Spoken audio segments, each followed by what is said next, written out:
kita muslim, sejelek apapun tingkah laku nih, mukanya, bajunya compang-camping, dia satu baik yang terbesar karena dia punya iman.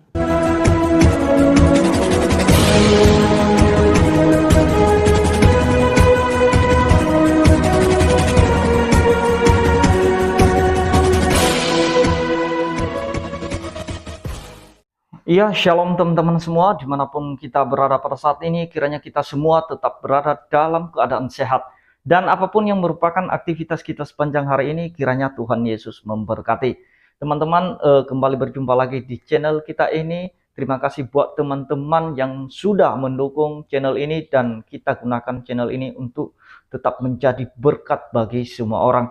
Tapi pada video kali ini teman-teman, saya akan membahas seorang ustadz, di mana dia melarang semua jemaahnya, bahkan kalau boleh seluruh umat muslim, untuk jangan bergaul kepada orang-orang yang non-muslim.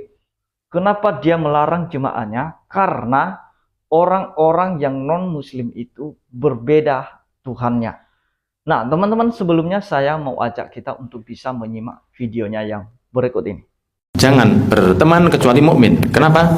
Karena berteman dengan non-muslim itu pelan-pelan menggerus iman kita sama Allah. Walaupun koncoan tok.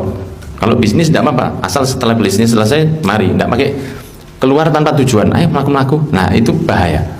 Melaku-melaku itu bahaya. Apalagi kalau melaku-melaku nang tunjungan. Jadi kalau jalan-jalan sama orang yang tidak jelas itu, kafir misalnya, dia non-muslim, itu tidak baik. Kenapa? Misalnya begini, keluar dengan orang non-muslim, ya toh? Keluar dengan orang non-muslim. Nah, orang non-muslim ini kebetulan attitude-nya baik.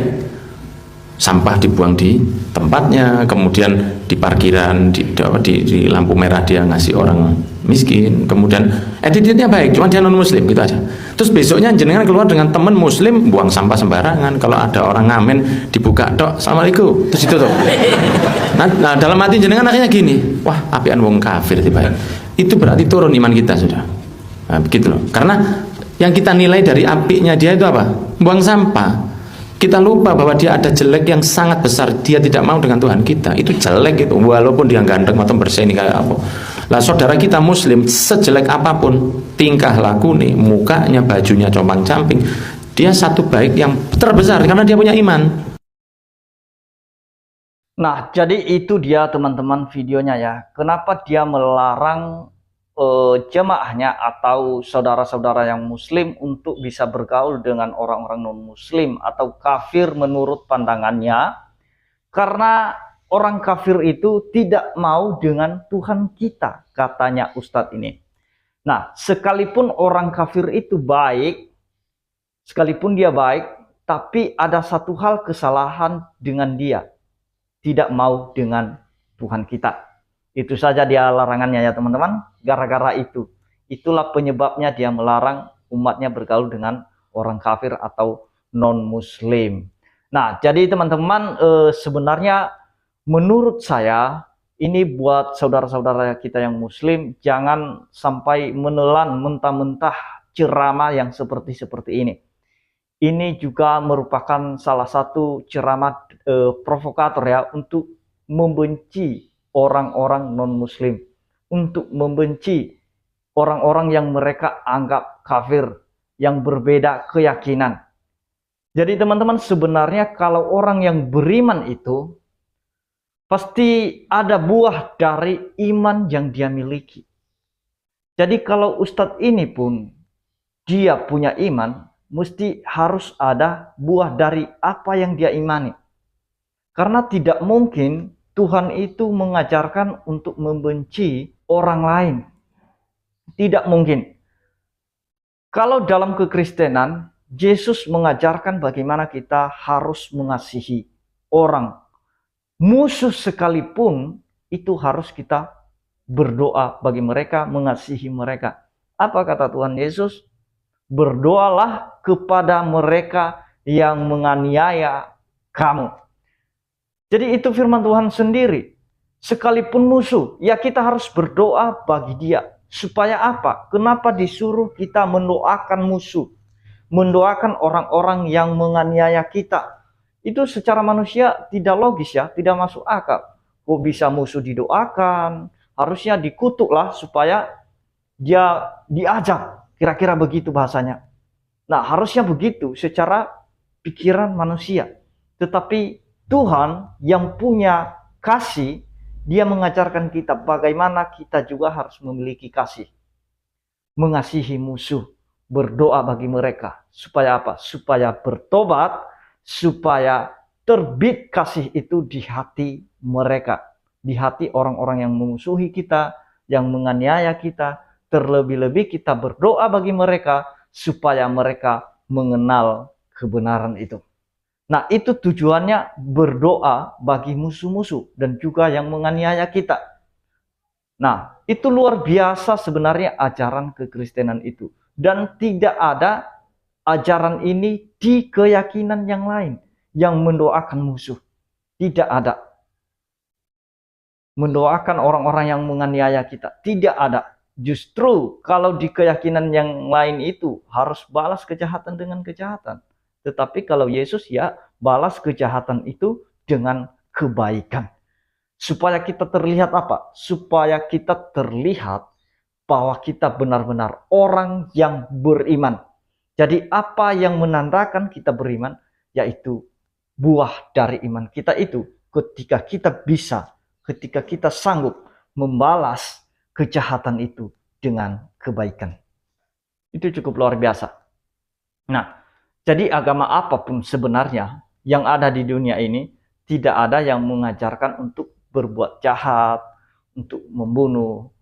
Tetapi hanya saja orang-orang yang meyakini ajarannya itu salah memahami, keliru memahami ajarannya sendiri. Sehingga yang terjadi ya seperti Ustadz ini. Melarang untuk bergaul dengan orang-orang yang non-muslim. Jadi kalau di Alkitab, apa yang dilarang oleh Alkitab untuk kita tidak bergaul dengan mereka? Mari kita lihat apa yang dikatakan Alkitab. Ada khusus orang-orang tertentu yang memang kita tidak bisa kompromi, tidak bisa bergaul dengan mereka. Mari kita lihat Mazmur 1 ayat 1. Judul perikopnya, Jalan Orang Benar dan Jalan Orang Fasik. Jadi kita sebenarnya dalam konteks ini kita dilarang untuk bergaul dengan orang-orang tertentu yang dimaksud oleh firman Tuhan ini nanti. Jadi saya bacakan. Berbahagialah orang yang tidak berjalan menurut nasihat orang fasik. Jadi teman-teman, yang pertama kita dilarang untuk bergaul dengan orang fasik. Orang fasik itu apa? Orang fasik itu orang yang melakukan pemberontakan terhadap Tuhan, orang yang melawan kebenaran firman Tuhan, orang yang membenci firman Tuhan. Jadi kita dilarang untuk bergaul, kita dilarang untuk berjalan menurut nasihat orang fasik. Jangan sampai kita taat kepada nasihat-nasihat orang fasik. Kalau kita diajak untuk meninggalkan Tuhan, meninggalkan persekutuan, melawan firman Tuhan, itu jangan mau. Jadi dikatakan di sini berbahagialah yang tidak menuruti nasihat orang fasik. Yang kedua, yang tidak berdiri di jalan orang berdosa. Jadi jangan sesekali berdiri di jalan orang berdosa. Jangankan mau berjalan bersama-sama orang berdosa, berdiri di jalannya orang berdosa saja itu tidak bisa, kata firman Tuhan. Supaya apa? Supaya jangan kita ikut jatuh dan ikut berjalan dalam dosa itu. Jadi itu yang kedua. Yang ketiga, dan yang tidak duduk dalam kumpulan pencemooh. Jangan sekali-sekali bareng dengan orang-orang pencemooh.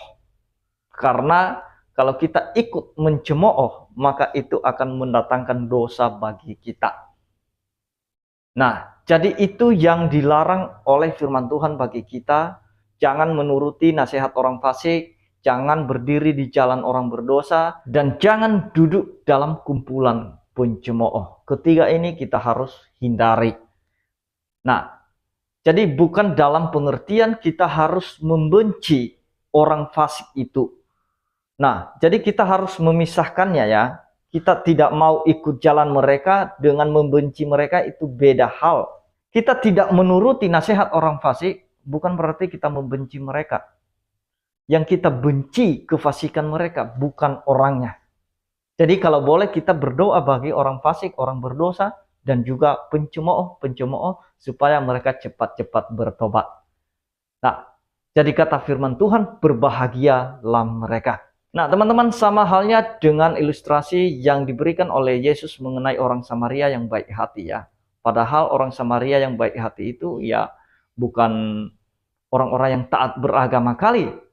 Nah, dia bukan pelayan di bait Allah, tetapi malah justru orang-orang Lewi yang melayani di bait Allah. Mereka itu sebenarnya tiap hari ada di bait Allah. Tetapi ketika mereka melihat orang susah, mereka tidak memiliki belas kasihan. Malah justru orang lain yang mereka anggap kafir itu, justru itu yang baik. Nah, jadi ini pengertiannya bagi kita kalau kita bawa sekarang, ya jangan hanya kita dikatakan beragama. Kita pakai jubah, kita pakai peci, kita pakai dasi, kita pakai jas. Semua beragama. Ketika ada orang susah, ada orang yang membutuhkan pertolongan, kita tidak memiliki belas kasihan. Sama aja, tidak ada artinya agama itu bagi kita. Kalau kita tidak mengamalkan apa yang kita terima dari ajaran agama tersebut. Jadi itu dia yang mau saya sampaikan teman-teman. Kiranya Tuhan Yesus memberkati kita semua. Shalom.